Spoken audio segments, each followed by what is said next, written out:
Divine greetings, entities, energies, lovelies, bodies of light, seekers and sojourners, those seekers and sojourners of truth, the 144 who are all coming online right now, and the chosen of the chosen of the chosen few. I'm speaking to you, the leaders, the pioneers of the 5D, the new age, entering into this age of the Aquarian.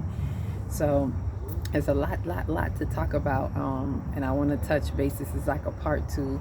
Of course, I am Aquila Textry reporting to you live from the 5D consciousness and this divine essence energy of it all. And as usual, I'm here to report to you the galactic news if you choose to infuse as you so choose to, which I do. So let's do like I do and plug right in and tune on into this conversation right here with the Kali Yuga. I want to get a little bit more into an understanding. This is a deeper understanding of the Kali Yuga for those who are still like unaware of it or still trying to figure out what it is, because I've been even doing further research in it. As I've said, I've explained in the previous video on the day of the end of the Kali Yuga that everybody was in hype about. I spoke about that, but there was more as I was still open and listening to spirit, and seeing what else is there, and definitely some more was coming on. For one, I don't know how many of you may have felt it, but there were some things that some of us may have felt during that day, especially during anywhere between the 14th and the 15th, during that 12-hour window, according to the Hindu, as in Indian time, was from the 6 a.m. to 6 p.m. But remember, everything is not so in a little box, right? We may be getting an estimate of the time, but somehow they're able to pinpoint and be aware of the energies of the Mahertza frequencies, which are in that window, that 12-hour window. And I'm going to speak a little bit more about that again as to how those frequencies help us attune, how we align with those frequencies, what it does to us.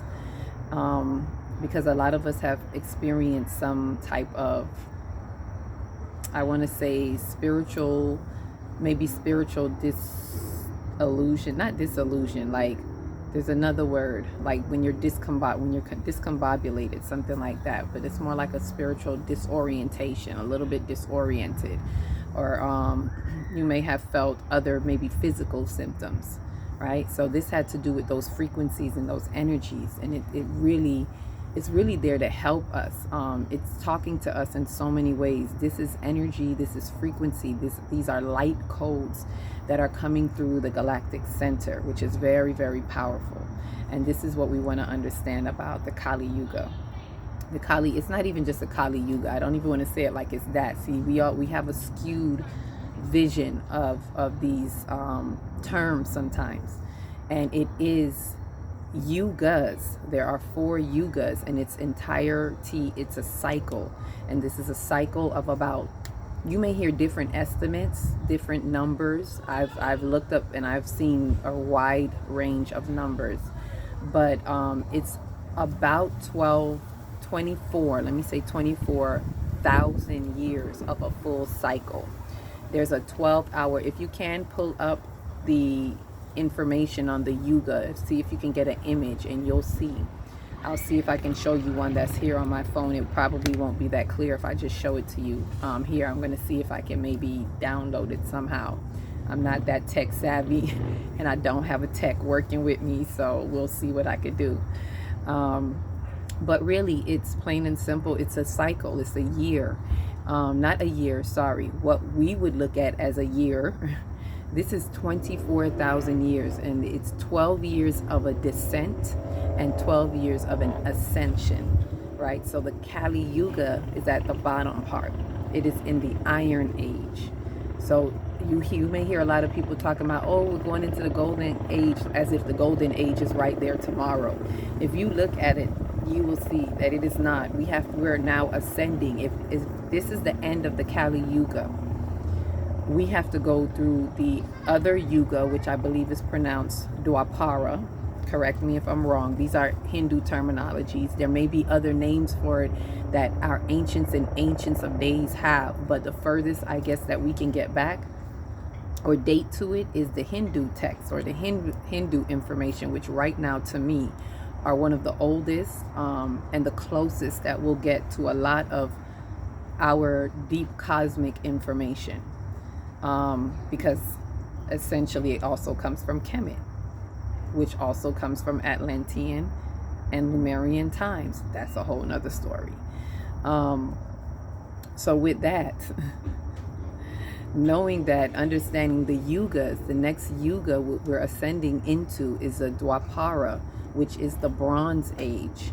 And then after that, there is another yuga. I may be pronouncing that wrong. Let me see if I can look at the pronunciation. The Theta Yuga. Excuse that background. And then there is and that's the Silver Age. So we're in the Iron Age. The Kali Yuga is the Iron Age at the bottom. Then you're going to see the Bronze Age, and then the Silver Age, which is that Treta Treta Yuga. And then there is the last Yuga, the Golden Age, and that's Satya Yuga. Right? So, and that's what we're ascending to. And then that's 12,000 years ascending, and then we're going to descend back down. That is the cycle of life, and our ancient ones knew this. If you can look up Mateus, I don't know his last name, Stefano. He's the guy that remembers his past lives, and he talks about this with the Atlanteans. He remembered his Atlantean past life, and he remembers to the point of where they knew about this 12,000 year cycle. That's why they knew there was an end. There was an end that they were coming to, because of that.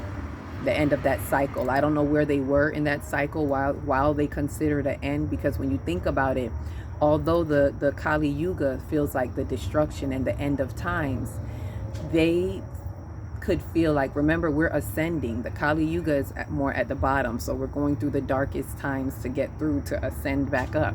So while that may feel like the end of a world as we are now, think about when you're in the golden age, at the height of the golden age, ascended to it. You've been living in it for however many thousands of years, and then it's time to descend. That point where it's time to descend, at the end of that 12,000 years where it's time to descend, could also feel like we are coming to an end. So that's why I say I don't know where they were. They could have been at the Kali Yuga, or they could have been up in the golden age, approaching the descent, which would then feel like, okay, everything is going, down. We got to prepare.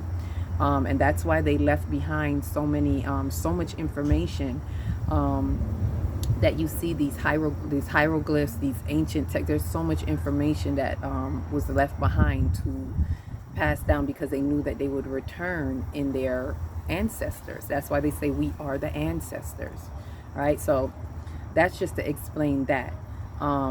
That is simply to explain that. Also, the yugas, what I see is that the yugas are like seasons. I'm breaking this down to make this as plain as possible, because we have to look at things like, in our terms, in our lifespan, life moves very slower on this planet. Like, if you think of time takes longer for us. So let's say we're saying that this takes 24,000 years. What's 24,000 years for us in the cosmos, in the galactic time, at a macrocosm, if you back out at that macrocosm type level, it could be a day, it could be a month, it could be what their time is definitely shorter. They're at light speed. When you're here in this realm, the light speed is let's say slower. It's not quick light speed. How people say God speed. It's not that divine God speed. We're a little bit slower. So think of that when we're thinking about time. That's why we can't be so fixed on time. Make sure you understand that there's a conversion. So this is their cycle. So why I'm saying this is, let's make this an equivalent to our year. This is how to get a better look at these yugas. These yugas are like seasons, right? There are 4 yugas. If you think about a year, in our year cycle, there are 4 seasons. So we go through these 4 seasons, and there are times where we are closer to the sun, summer, And there are times when we are further from the sun, winter. Kind of look at it like that. That's just within our solar system. So now let's parallel that, take that to a macrocosm, like let's macro it out. And as we zoom out, look at that year, what we call a whole year. Look at that as this 24,000 year cycle that has these 4 seasons in it. And the time that it takes to go through these seasons, like just like, oh, well, let me not say the time that it takes, because again, we have to convert the times. What I want us to focus on is closer to the sun, further from the sun. So just like we have the summer and the winter, look at it as like the Kali Yuga is when we are furthest from the galactic center, because that's what it has to do with, about how we are in relation to the galactic center, how our sun is aligned with the galactic center. That's why you may hear some people say, oh, the center of the Milky Way and things like that. In the golden age, it is the closest to the galactic center. So that's why everything is so, let's say, spiritually heightened or at its best in our cycle of lifetime here, whenever mankind gets to the golden age. Because know that this is a recycling. This is a cycle, which means it recycles, cyclical, again and again. Even though we don't live to see it in our finite lifetime, right? Infinitely, we come back and forth. Infinitely, as infinite beings, we see it. But finitely, we don't. So look at it as we are recycling around. And on a cosmic level, that's our cosmic year calendar that takes 24,000 years for us to go through these seasons. Whenever we're in a Kali Yuga, think of it as winter. We are the furthest away from the galactic center. And whenever we are in the, which is the Iron Age, whenever we are in the Golden Age, which is the Satya Yuga, we are in summer. Kind of equivalated to that. Is that a word? It's equivalent to that. And then you can kind of see what these yugas are, and how it is just an ascension and a descent. So that's what's happening when you hear people saying, oh, it's the end of the Kali Yuga. Yeah, it's the end of the Iron Age, right? And this is how you know our ancient people knew this a long time ago, and that the Bible, the biblical text that they take, literal form, it is, I don't read it literally, I'm speaking metaphysically, but there's a part where they speak about, I believe it's one of Joseph's dreams, and he mentions dreaming about iron, bronze, silver, gold. And it was something that he was, I guess, saying to the Pharaoh and letting him know that his time will come, that type of thing. Like, it's something like that if you go back and you read that type. But I utilize that to say this is how you know that someone there, whoever wrote those texts, that they took that from ancient understandings, understandings, ancient writings that already knew way before this Bible was written, way before time, way before there ever was a Joseph in that Joseph story, that there was the Bronze Age. They knew of these ages, which means they knew of a cycle. Takes me back to when Matthias said that the Atlanteans knew of that 24,000 year cycle, which is what? The 12,000 years ascent, 12,000 years descending. Angels ascending and descending. Does that sound familiar? Just like in the Bible. So we're constantly ascending and descending on multiple levels. Keep in mind, what I'm saying is not one-dimensional. There are levels to what it is that I'm saying. So what does that mean for us? Thinking about the galactic center, right? The galactic center is like the mother, the great mother of light, right? That is the mother of our sun. This is how I got the download. I'm just sharing it with y'all. It's the mother of the sun that we call father, that father, son, however you want to look at it, because we look at the sun like it's something greater than us, which it is, but we are a part of the sun. And the sun is also a son, S-O-N, of that mother. It has to come into alignment with that galactic center, which is a greater light. So you kind of look at it like the sun filters this information, right? Galactically, this is essentially what is happening with us. The sun is operating as like a filter that this light comes through and channels to us. This is why this is a source to us, but it's also a resource in a sense of it comes from a greater source, right? It aligns with the greater source, the galactic center, and how that information gets through to us is through our sun. And according to the position of the sun, that determines how we're getting direct connection with the galactic center. When we're in the golden ages, we are getting more, we're getting more of a direct connection versus when we are in the iron age. So it is really important in the iron age that we do as much as we can. It's like what I'm getting, or what I've been getting from it, is like we have to reach harder. We have to try. I don't like to say try, but we have to reach, and we have to attempt, we have to tune in that much more to the light, because it is lesser direct connection to the galactic center. So we need more sun, we need more connection. And this is why even now in these times, especially in the winter of these times, because in the winter in our realm, we already having less sun, we are already less connected, we have less direct light to our sun here. So much less when we are in the Kali Yuga times, where our sun is also further away from the center, we're having less connection to this light source. Faithfully, I'm making sense. So I look at it like this light that's constantly coming through to us. And this is why our ancient ones, and this is what I was shown, that why the ancient ones had sun rituals. And we think that they worship the sun like the sun is God itself, which in a sense it kind of is, depending on how you look at it. But it's to understand that that light, the sun, it has to do with like information, light that connects us to the galactic center. These frequencies that reach out to us, that are helping to evolve us to the next level. Every time we go on these cycles, we are ever evolving souls. Don't think that even when we are descending to ascend on another level. So you get to it's almost like that ebb and flow. There's always an ebb and flow. Just like when I say you get to the top of the mountain, and you don't stay on the top of the mountain. You have to go back down into the valley to learn more lessons, to also help others to collect more, and help others to come up and raise their vibration. So there's always this ebb and flow. So the cycle, 24,000 years of this cycle, it gives us a chance. Even though we're descending on a newer level. So even as we ascend now, and thousands of years later when we start to descend again, it doesn't mean we're going backwards. We're still ever evolving, but there is a descent.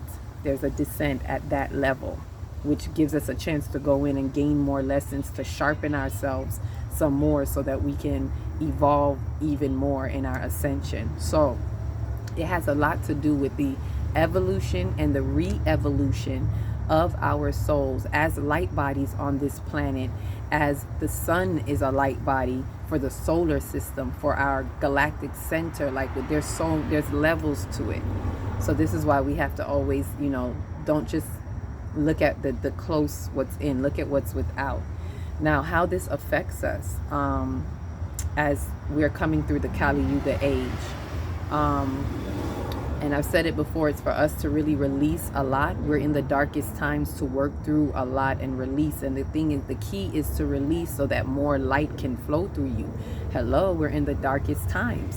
So that means we need more light. We need to make more space in our vessels to be stronger conduits of the light. And think about it, the more light that you have been carrying, the more light that you have been charged in, the more charged you are, so that when you're in these dark times, you can go to that light source within, right? Think of your solar plexus. This is your sun, your SON, and your solar, your solar light. This is what the celestial body of the sun rules, this energy center. So this is how you tap into that. This is also represents your ego, your will, right? So this is our sun within. So a lot of times we have to go to that light within, which is what we should be doing in the darker times, right? So there's also the part where this Muhurta, the Muhurta light, in talking about the Kali Yuga, while we're furthest from the sun, this is what this offers us. That Maherta, if you hear some people talk about, it's to say that it is when we are in alignment with the galactic center. Why is that so important?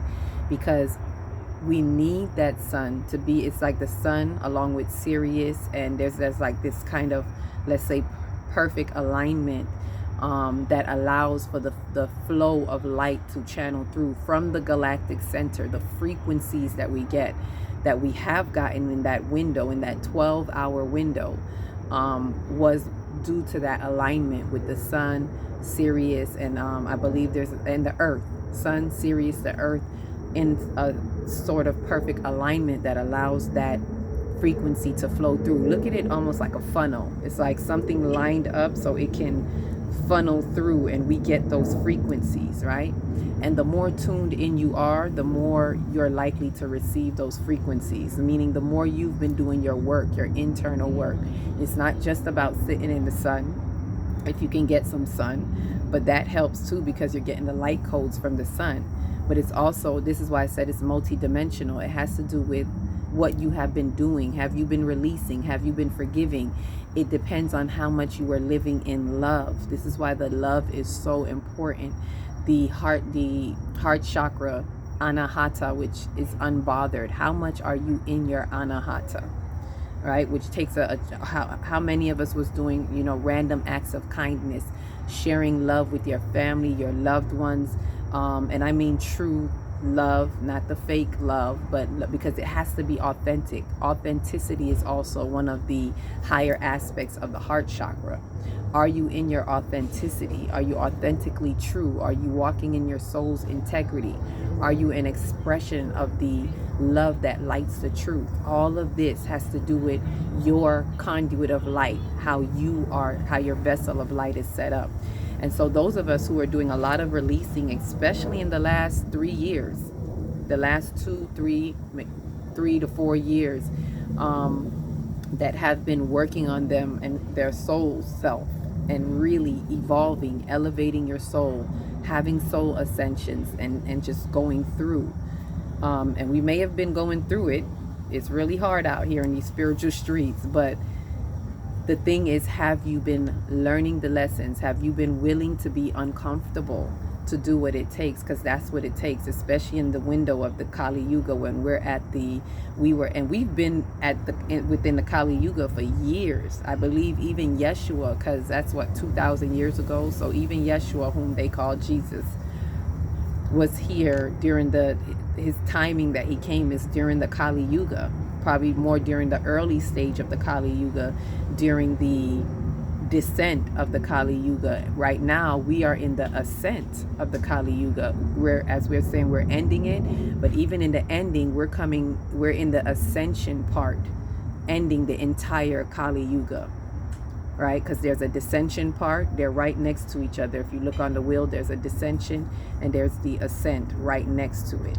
So Yeshua more likely came in the descent, in the age of the Piscean age, and we're now in the ascension process, entering into the Aquarian age, right? So oftentimes you may even hear, I've even said it before, this is another thing, this helping me look at this has helped me seeing the actual cycle again, because like I said, we think the golden age is like right there, and that's 1,000 years ahead. We're on the way there, but it's 1,000 years ahead. And so the golden age is not the age of the Aquarian, but it is golden that we're on our way to the golden age. But the Aquarian age is within the ascension, that we are ascending up. So more likely we're entering into the bronze age of the ascension of that 24,000 year cycle, which is the Dwapara. And that stage has to do with more of energy. I want to say energy. Yes, energy. The Kali Yuga stage is more of material. It's more to the material things. Mankind is focused on material and possessions, things like that. The Dwapara stage is more of the energetic stage, energy, right? This is evolving. The next stage, the Treta stage, is more of thought. Like when we're into our higher essences, we're really living in our thought form. right? And then the golden age is more of spirit, like you're really in that breath of life spirit stage. You're really in that think it and it shall appear, like that's a whole nother level, right? And this is as a collective consciousness, right? Because some of us may be living in some of that. We may be tapping in and out of some of those stages right now. Those are more like the higher people, because I know I have been experiencing the thought stage, even some of the golden stage, but we don't usually stay there, and we're definitely not there as a collective. But those are the ones of us who are really pioneering this. Most of us have been here before. This is not our first go round, but this helps us get what we need. Like those of us that are in these positions are here to help others see these stages, just even in the way we're living our life. It's how we are exemplifying and how we are living that we're able to help be conduits of light that are channeling the light even on this earth. That's another level. Those of us who are able to energetically reach out for the sun or the galactic center, as this is what this is helping us do. The Mahurta is helping us to do that as well. The Mahurta is like, all I can say is it's this funnel. It's a beautiful thing, and it's like a clear. That's what I'm seeing, like a jump start to help jump start us back, charge our battery, the juice, help us get connected to that galactic center. So this is why it is so powerful, because that's that direct connection. When we're in the golden age, we have that direct connection more so to the galactic center, which is why we can be in that spirit, more spirit evolved form, or essence and connection. So these are just evolutionary levels of ourselves. So it is really important. Do your research. I'll do more to share more information with this, because there is so much, there's levels to this that I want us to see, and how we can make it tangible into our life, world, and affairs, and what it means to us. So don't get caught on all the hype of it. Oh, Kali Yuga, oh, this is gonna, we're not just gonna walk into, oh no, we're still ascending, and we're still got work to do. And it determines how you live. How we're going to live as a collective is dependent on how we are still releasing old paradigms, how we are releasing that stuff from the material holds of the Kali Yuga age, right? Entering into the more energetic age or stage of this. So it takes us knowing that and being responsible light bodies, reaching for that light. I can't say that enough. We need to reach for the light, whether it's the sunlight or reaching for the light within. The more you meditate, the more you do internal work, is the more you are lighting up within, and you're utilizing that charge of light that is within you to ascend and to reach to that galactic center, to have that connection to the galactic center. This is so cosmic in ways that we don't understand, but this is our cosmic connection to the galactic center. So this is really galactic news, is what I'm telling you. Understanding these yugas are understanding the season that we are in within that cycle that we are cosmically in.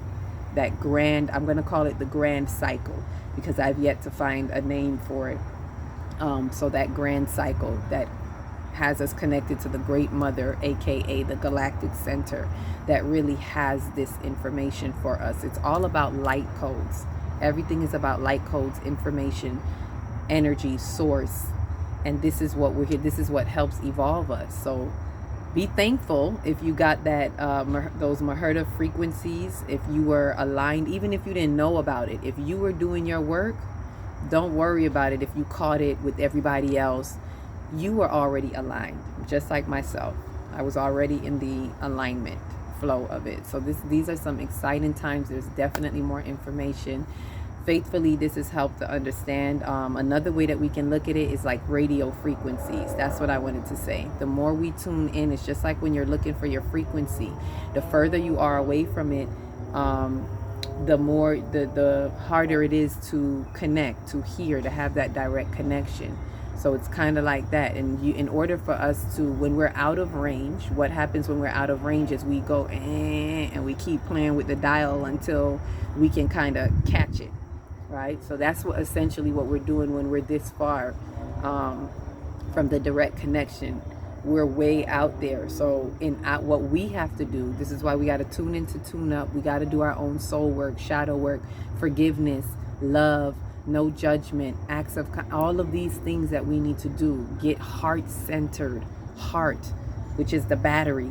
Think of the battery of the car is the heart. That's why I said jump start. Clear. That's what the Maherta did. It was like the jumper cables on the heart, and it's like clear, boom, and it shoots that juice straight to you so that you can get what you need from the galactic center that's going to help you in your ascension. Like, it is very powerful. And the more you've been doing the work is the more you were able to feel that jump start from that alignment of the Maherta frequency. So that's the part that the Maherta frequencies play in the Yuga. And the way I see it is, most likely this is something that is very important. This is why it wouldn't be, if it wasn't important, it wouldn't be known in our ancients of times. So what I get from it is that this is something that always happens when we're in the Kali Yuga stage, when we're in the iron stage and we're the furthest away, that there's an opportunity that it's like this weighted opportunity is kind of what I'm sensing from the, let's say, the galactic information that I'm getting. It's like I sense that there's this waiting where it's like we can't wait till we get it right here, because when the sun aligns is when, like I said, when it gets it. So it's like, oh, we can't wait. So this is something that is known, the Maherta frequencies. It's like it's known that whenever it gets to a certain point, when the sun is in alignment with the earth and with Sirius, during this time within the Kali Yuga, this is a time where within the darkest times you can get clear frequencies straight through. So think of that in that way. And I want to remind us, for those of you who have seen my videos on respiriting, that's what we're doing during the winter time. So I want to kind of parallel that to that. I'm going to probably do another video where I'm kind of paralleling that.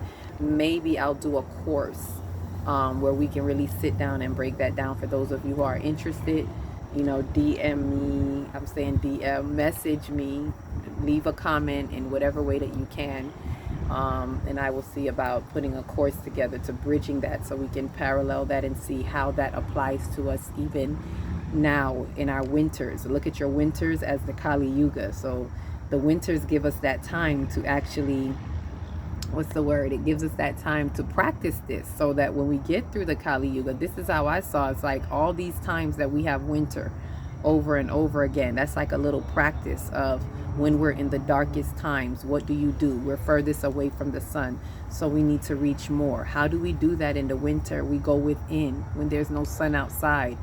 In the summertime, we should have gotten enough charge doing what you do with the sun. This is why they worshipped the sun, right? Their world shipped through the primordial waters of our earth, if that makes sense. The world shipped the sun so that you can have that charge in you, so that when you get in the darkest times or the winters, you can go within. Now you're supposed to get that charge, is supposed to be inside you. So when you put down that outer sun, the ego, the sun which represents the outer world, when you put that down, now you can go to your internal light, that soul or solar, the solar light that you have within. And that should help you to rise in your wisdom. That's how you draw the light and the energy, and that's how you still reach for the sun through the clouds, or through the winter, whatever it is, or through the Kali Yuga while we're the furthest from the sun. This is how we reach. So when you hear that term, reach for the stars, that's what this reminds me of. Like, we gotta reach for the sun, because we gotta reach for the stars. The sun is a star, so that's us reaching and aligning with these energies. So this is very, very important to understand. So don't get all bent out. Kali Yuga this and no, we're ascending. and we have a while to go before we get to the golden age, but we're on our way, and that's a key. But just kind of look at the